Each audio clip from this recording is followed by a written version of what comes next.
Dalam mitos yang dianut sebagian orang Jawa, terutama di masa lalu, segala bencana yang terjadi itu akan berpengaruh dalam berbagai hal, dari bersifat pribadi hingga elit kekuasaan. Sebagian masyarakat Jawa punya mitos hadirnya masa Kali Yuga, yang itu menandai akan hadirnya seorang yang disebut sebagai Ratu Adil. Kala itu seperti dalam Suluk Dalang, keadaan masyarakat dan lingkungannya amburadul, gunung-gunung meletus, banjir, kelaparan, wabah, air sungai mengalir ke hulu, dan lain sebagainya. Semua terasa tak wajar. Zaman terbolak-balik, kemudian dinamai dengan zaman edan. Kepercayaan ini mengendap begitu lama. Sebelum perang Diponegoro misalnya, masyarakat Jawa sudah menandai keanehan atau anomali suasana waktu itu.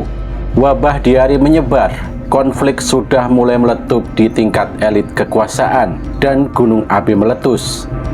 Yang paling dahsyat adalah ketika Gunung Tambora meletus. Setelah itu persis beberapa tahun terakhir sebelum Perang Jawa, Gunung Merapi pun meletus. Tak hanya soal bencana, sebagian orang Jawa pun punya kepercayaannya akan mitos tanda-tanda alam. Misalnya menjelang meletusnya G30 SPKI, yang kala itu didahului oleh munculnya fenomena di langit pada malam hari, yakni lintang kemukus atau bintang berekor, yang dalam dunia modern disebut dengan komet Halley. Kemudian terjadi fenomena bulan berkalung cahaya melingkar keputihan, sebelum terjadi huru-hara lengsernya Pak Harto dari kekuasaan. Yang terakhir misalnya, ada yang mengaitkan terjadinya gerhana bulan berdarah, yang mengikuti dan ditafsirkan menjadi penanda sebelum munculnya bencana gempa bumi dahsyat di Cianjur. Dalam peristiwa zaman kuno, gempa bumi yang melanda di masa Kerajaan Majapahit selalu dikaitkan dengan adanya peristiwa atau perubahan besar di internal kerajaan. Bahkan perihal gempa bumi ini, dua naskah kuno peninggalan Kerajaan Majapahit, yakni Kakawin Pararaton dan Kakawin Nagarakretagama juga mencatatnya. Kakawin Pararaton yang menjadi naskah sumber sejarah Kerajaan Majapahit pernah mencatatkan peristiwa gempa bumi yang mengubah tatanan kerajaan. Saat itu gempa bumi dicatatkan Pararaton terjadi di Banyupindah pada tahun Saka 1256 atau sama dengan tahun 1334 Masehi.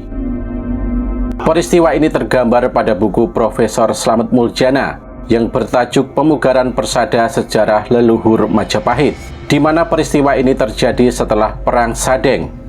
Kala itu sehabis Perang Sadeng, Aryatada Sang Patih Amangkubumi merasa dirinya kurang tepat untuk mengemban tugas tersebut.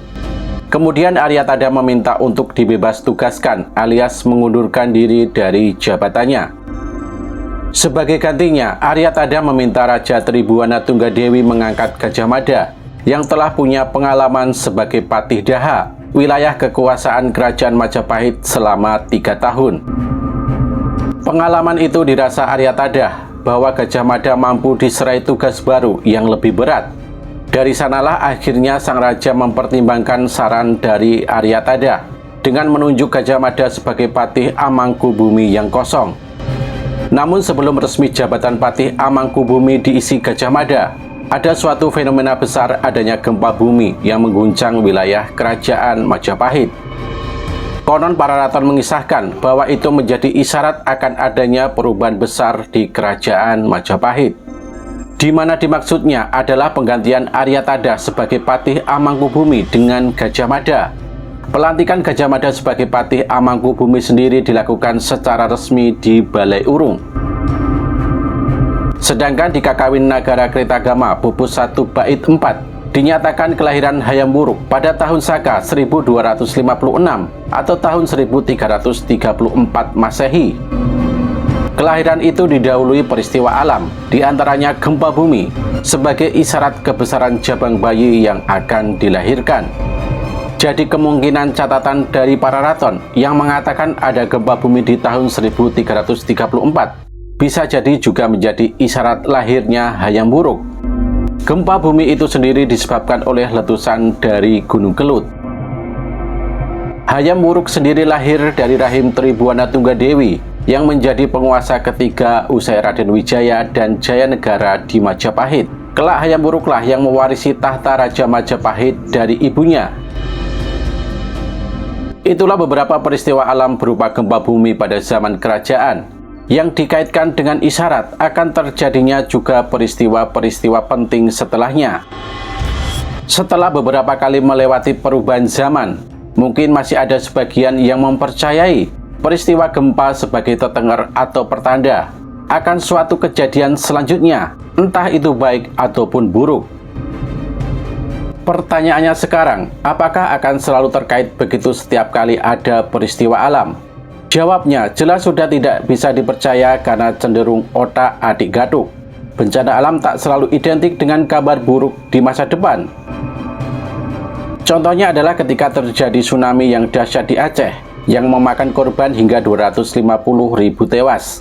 Di kemudian hari pemerintah Susilo Bambang Yudhoyono juga tak terjadi hal-hal yang buruk.